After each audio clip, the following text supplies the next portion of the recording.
Hello. Today's episode number 30 of the Professor Slots podcast discusses winning small at Foxwoods Casino in Connecticut, plus slot machine casino gambling in the U.S. state of Montana. Thank you for joining me for the Professor Slots podcast show. I'm John Friedel, and this is the podcast about slot machine casino gambling. It is where I provide the knowledge, insight, and tools for helping you improve your slot machine gambling performance.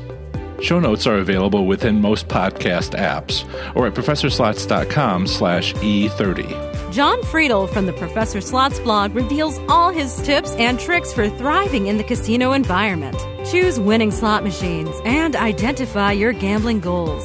Being entertained, earning comps, winning take-home cash, or combining them. John has won 90 taxable jackpots and a luxury car in 9 months of slot play and made a profit at slots gambling since 2013. In case you missed it, on my last episode, I went over Winning Strategy 3, Comps, discussing how complimentary gifts are a great way to be compensated for gambling via slots. Also last week, I reviewed Missouri slot machine casino gambling, including why this U.S. state only offers 13 riverboats for slots enthusiasts. I hope you enjoyed listening to my last podcast as much as I enjoyed making it for you. Remember to visit professorslots.com/subscribe to get my free report revealing the top 7 online resources for improving your gambling performance, including the one I've used as a top-tier slot machine casino gambler. Let's get started with the first segment of the show, Winning Small at Foxwoods Casino. I recently met fellow slots enthusiasts and gambling podcasters at Foxwoods Casino, a tribal casino located in southern Connecticut, in part to create this episode. Other goals included promoting my Professor Slots brand and, last but not least, figure out how to win at slots there. This Gamblepalooza meetup was organized by Vito from Cousin Vito's Casino podcast, who did a great job with what we all hope will become a regular annual event.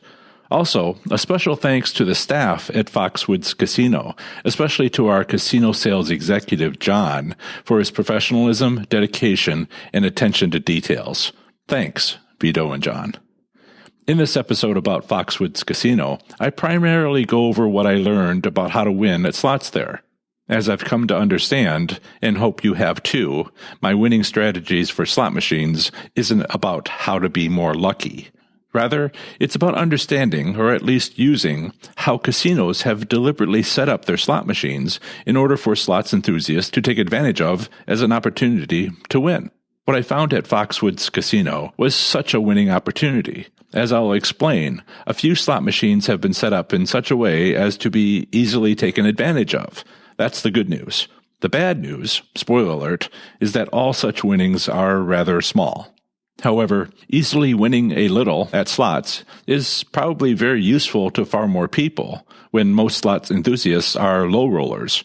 This episode has the following subsections. An introduction. My online assessment of Foxwoods Casino. My on-site physical assessment of Foxwoods Casino. Assessing Foxwoods Casino by talking with slots players. Assessing Foxwoods Casino by questioning casino staff. How to win at slots at Foxwoods Casino. Optimizing how to win at Foxwoods Casino, and a summary. My first evaluation of Foxwoods Casino was done online when preparing to publish my article, Connecticut Slot Machine Casino Gambling, available at professorslots.com/Connecticut, back in July of last year. I learned that Foxwoods Casino had grown, partly due to competition with nearby Mohegan Sun Casino, to become one of the largest casinos anywhere.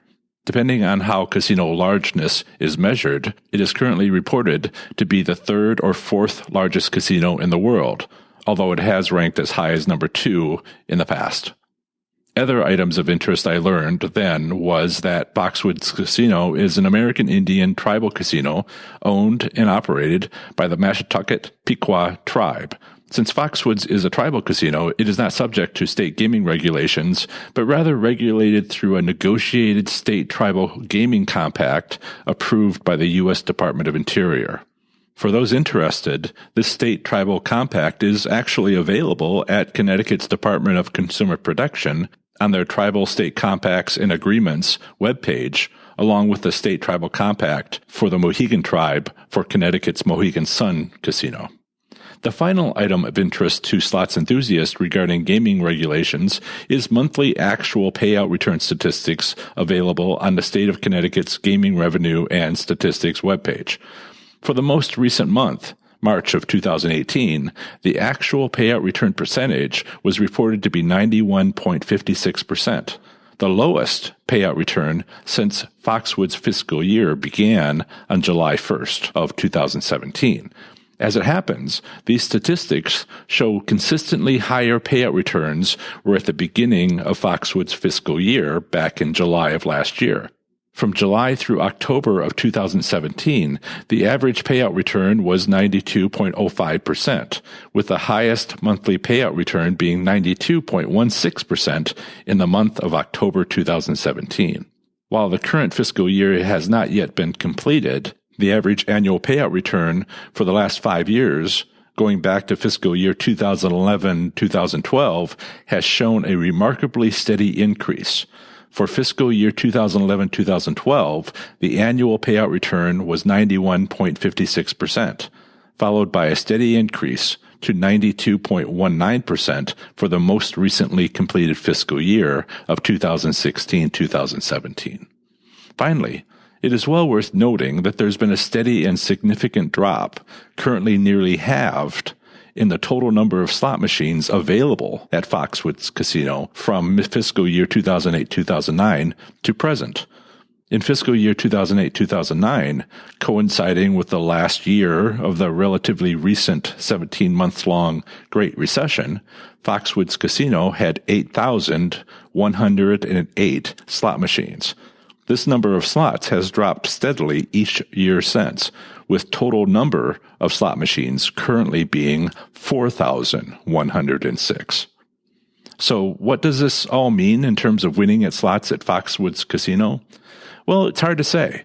Initial assessments are fact-finding missions, with little in the way of conclusions, as much as it might be nice to do so. But that being said, it sure is interesting when such data-supported trends are seen. In all seriousness, it is indeed hard to say what is really going on at Foxwoods.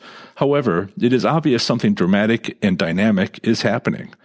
Staying focused on winning at slots and setting aside all other considerations, at least for now, I wonder how we might use this rather interesting information to win more at slots at Foxwoods. But before drawing any more conclusions just yet, let's continue this episode with whatever information can be gleaned from actually visiting Foxwoods Casino.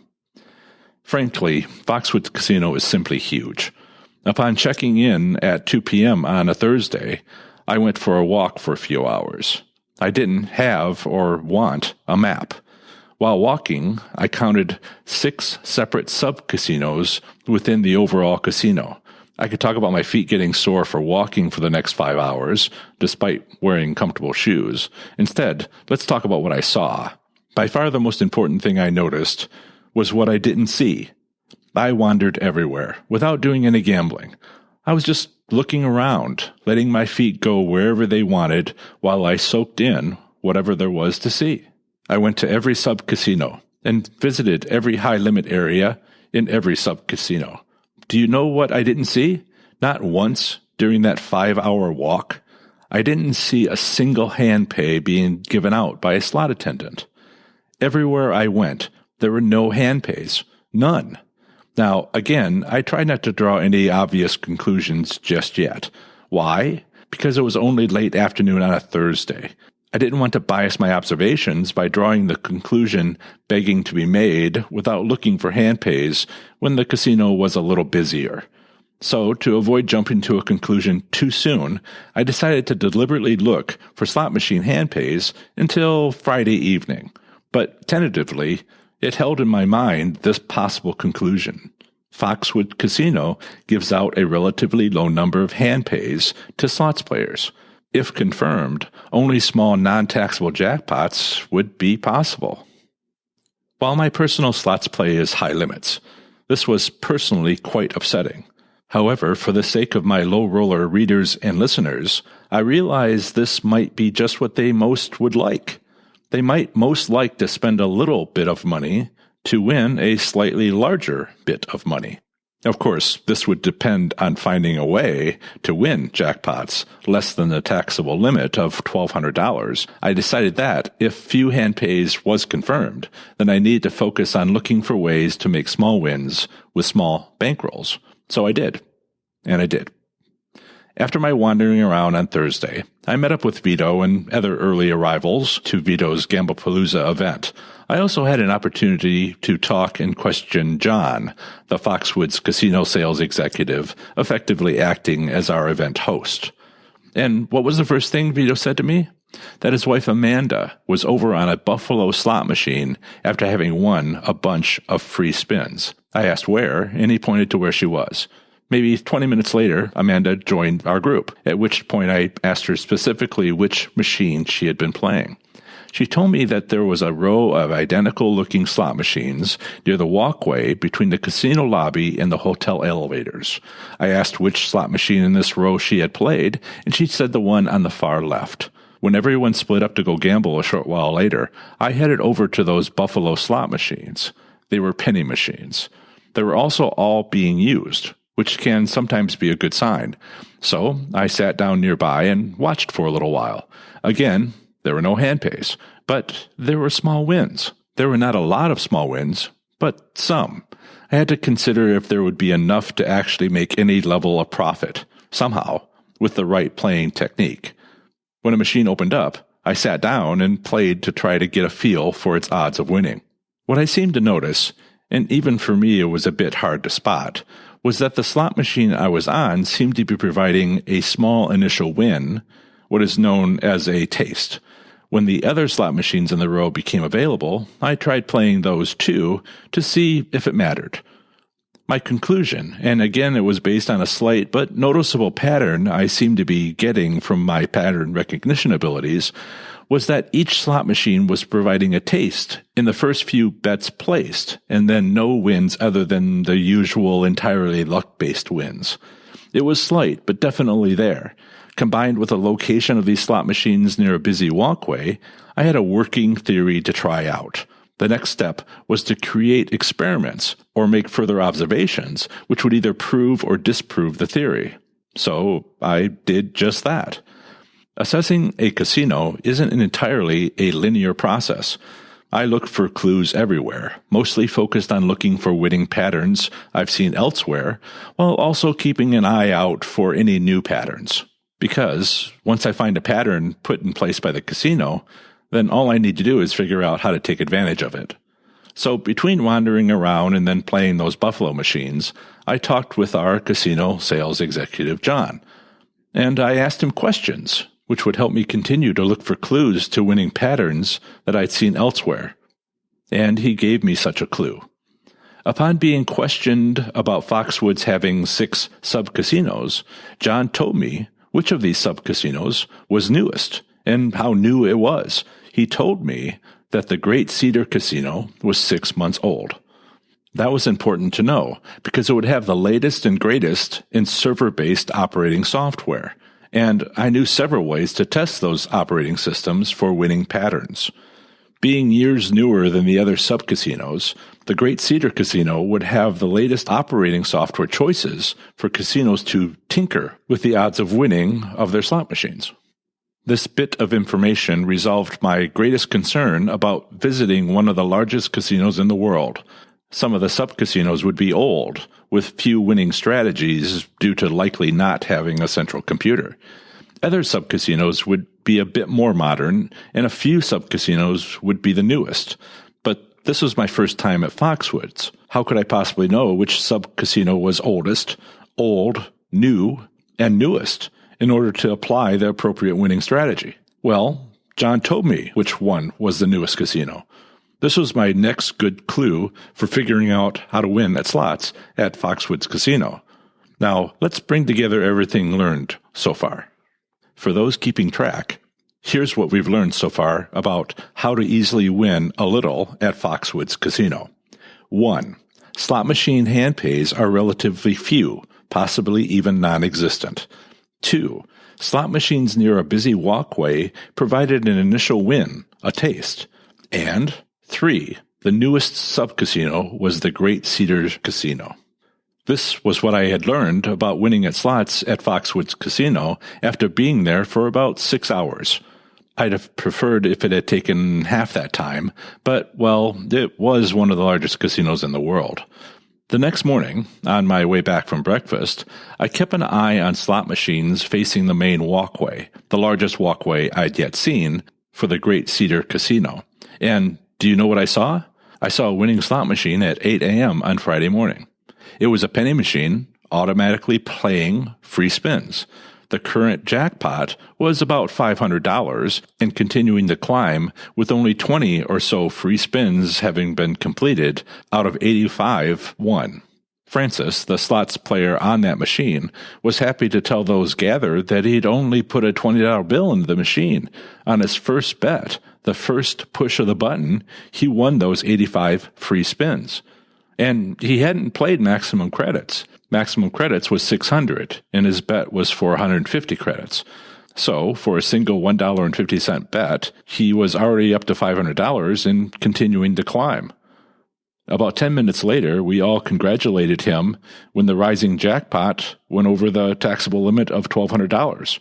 Another 5 minutes later, the last free spin was over, and his taxable jackpot on this penny machine stood at $1,474.27, nearly $1,500.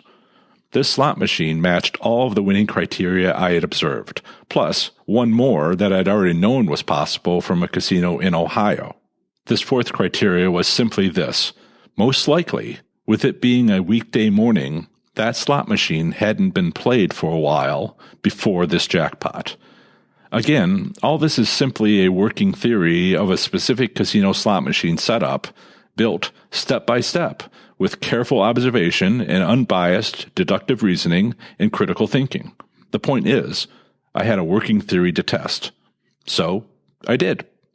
Over the next few mornings, I won small jackpots on the slot machines facing that walkway, trying to only play slot machines that hadn't been played for a while.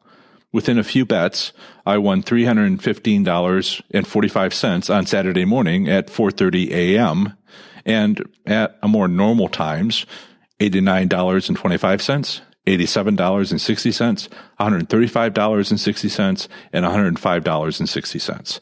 On several other attempts, I won about as much as I had bet. 3 times, I didn't win anything. Since each bet was between $1.50 and $6 on those penny machines, according to my gambling records, I spent about $40 in bets and won a total of $745.50. When using this winning strategy only, and not including what I spent learning to win, my profit was just over $700.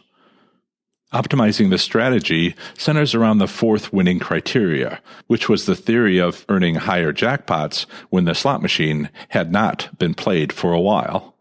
With the weekend approaching at one of the largest casinos in the world, the slot machines I wanted to play were getting a lot of use, possibly played at least once every hour for 24 hours a day. Optimizing this strategy during a busy weekend at the casino is still quite possible. I suggest picking your candidate slot machine as soon as whoever is using it is done, and then proceed to read a book for a while. How long should you read the book? I have no idea. I'd suggest waiting between 20 minutes and 2 hours before playing the slot machine. Wouldn't this be boring, you ask? Well, that would entirely depend on the book, wouldn't it?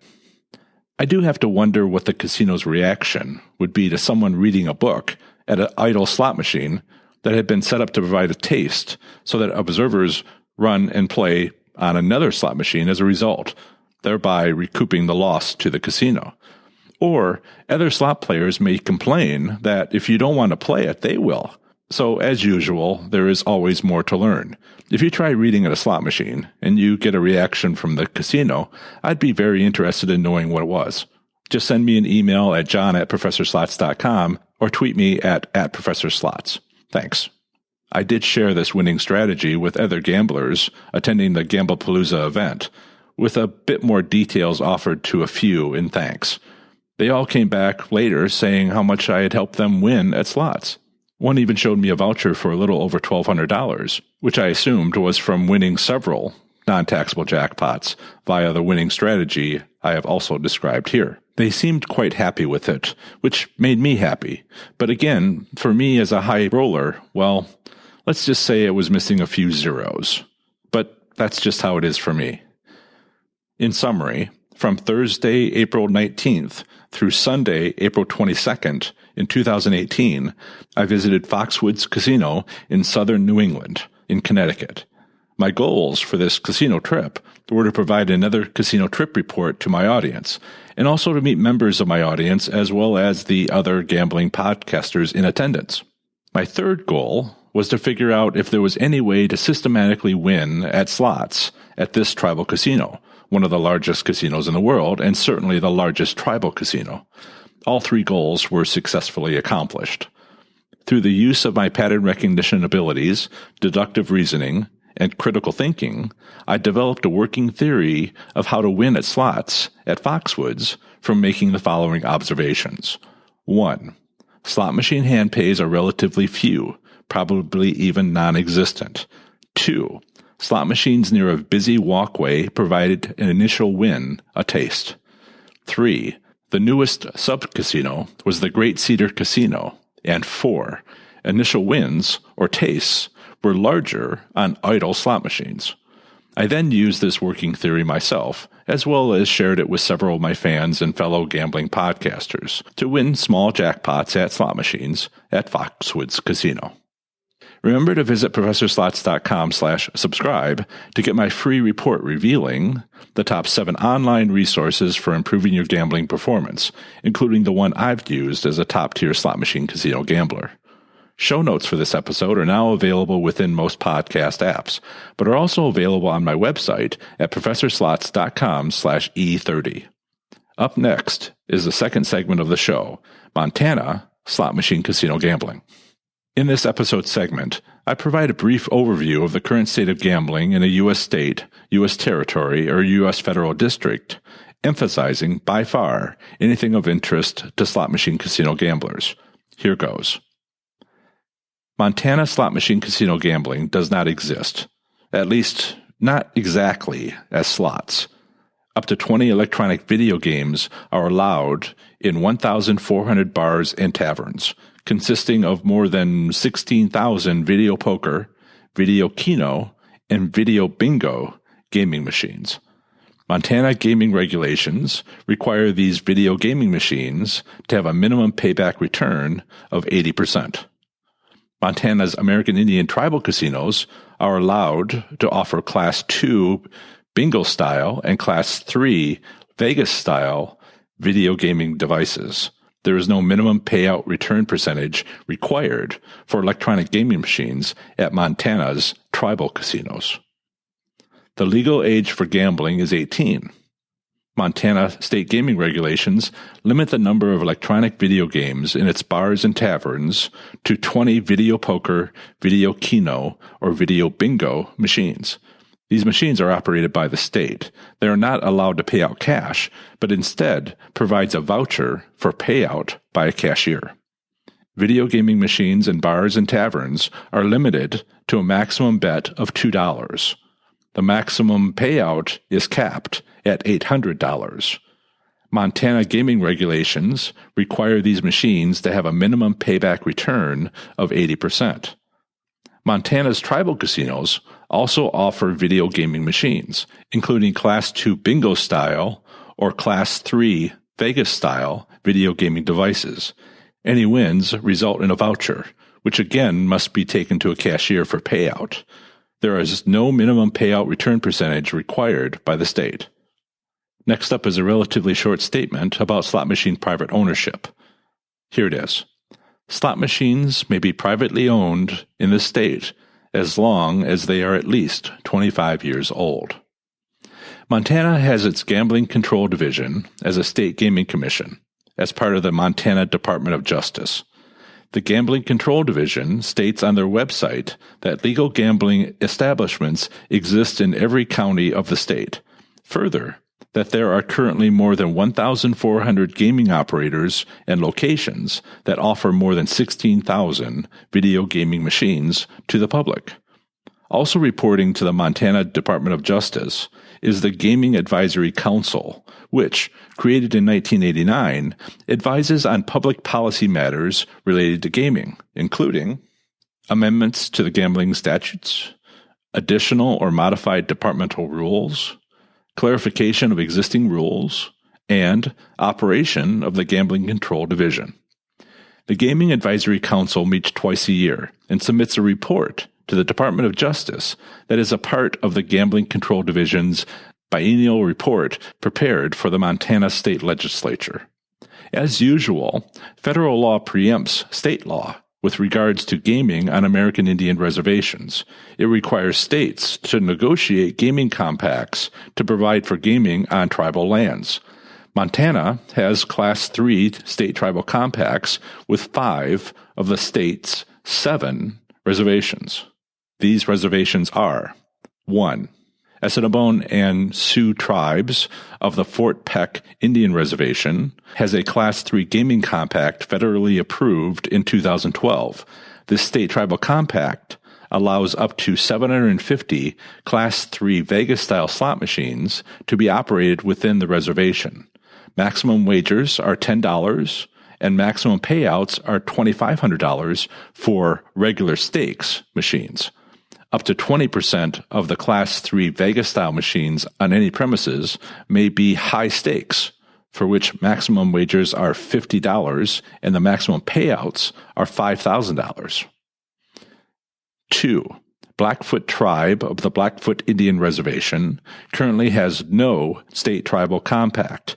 A prior short-term compact was terminated in 1997. Negotiations failed in 2006 for another compact. Currently, the Blackfeet Nation operates the Glacier Peaks Casino, which is a Class 2 bingo-style gaming facility. 3. Chippewa Cree Tribe of Rocky Boys Indian Reservation has a Class 3 gaming compact federally approved in 2013. The compact allows up to 750 Class 3 Vegas-style machines with maximum wagers of up to $10.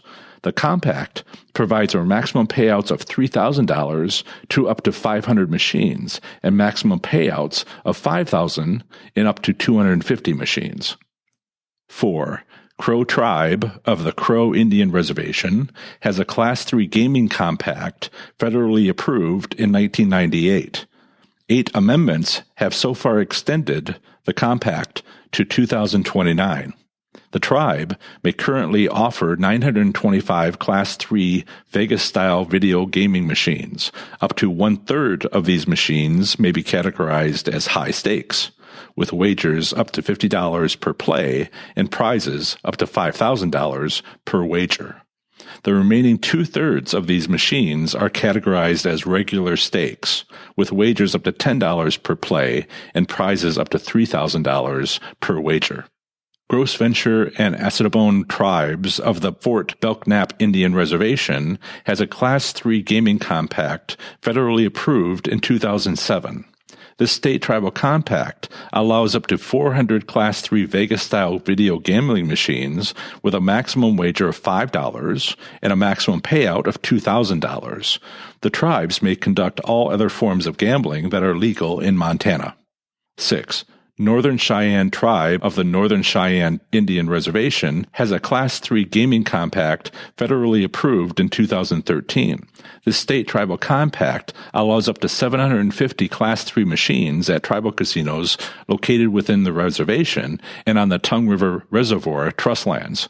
The compact provides for maximum payouts of $3,000. 7. Salish and Kootenai tribes of the Flathead Indian Reservation currently has no state tribal compact. The last compact expired in 2006. The tribes offer Class 2 bingo-style gaming only at Quatucknuck Casino Resort in East Polson and Gray Wolf Peak Casino in Missoula. In the following section, I'll discuss specific Missouri gambling establishments. As usual, the website links for each casino, assuming they have set up a website, is available by clicking on this segment in the show notes of ProfessorSlots.com/E30. Here goes. Montana has 9 tribal casinos plus mini bar and tavern locations where video gaming devices are provided. The following limited information is available online for the tribal casinos located in Montana. 1. Absolute Knights Casino in Crow Agency. 2. Charging Horse Casino in Lame Deer. 3. Fort Belknap Casino in Harlem. 4. Glacier Peaks Casino in Browning. 5. Grey Wolf Peak Casino in Missoula. 6. Quatucknuck Casino Resort in East Polson. 7. Northern Winsk Hotel and Casino in Box Elder. 8. Northern Winsk 2 in Box Elder. And 9. Silver Wolf Casino in Wolf Point. In summary, Montana slot machine casino gambling does not exist, at least not exactly as slots. Every county of the state offers video gaming machines, including 1,400 locations and 16,000 video poker, video keno, and video bingo gaming machines. No more than 20 of these gaming machines are allowed at any one location. Montana gaming regulations require these video gaming machines to have a minimum payback return of 80%. Montana's American Indian tribal casinos are operated by federally recognized tribes and, through state tribal gaming compacts, are allowed to offer Class II bingo-style or Class III Vegas-style video gaming devices depending upon the specifics of their compacts. There are no minimum payout return percentages required for electronic gaming machines at Montana's tribal casinos. These tribal casinos have a very limited online presence. Remember to visit ProfessorSlots.com/subscribe to get my free report revealing the top 7 online resources for improving your gambling performance, including the one I've used as a top-tier slot machine casino gambler. Part 1 of the next episode of the Professor Slots podcast is Foxwoods Casino Trip Report, where I'll talk about what I learned during this 3-day trip beyond simply how to win a little at slots. Part 2 of the next episode of the Professor Slots podcast is another brief overview of the current state of gambling in a U.S. state, territory, or federal district. Next time, I'll be talking to you about the great U.S. state of Nebraska. I'd also like to mention that it's been 2 weeks since the release of my last podcast episode, where the prior 28 episodes were released on a weekly schedule. It is possible, even likely, that some of my upcoming episodes will also be published every other week rather than every week. Thank you for your patience. That's the end of another great episode of the Professor Slots podcast. Thanks so much for listening. Show notes for this episode can be found within most podcast apps or at ProfessorSlots.com/E30. I plan to have the next episode come out very soon for you, where I'll have more amazing content for the show. Until the next episode, have fun, be safe, and make good choices. Bye.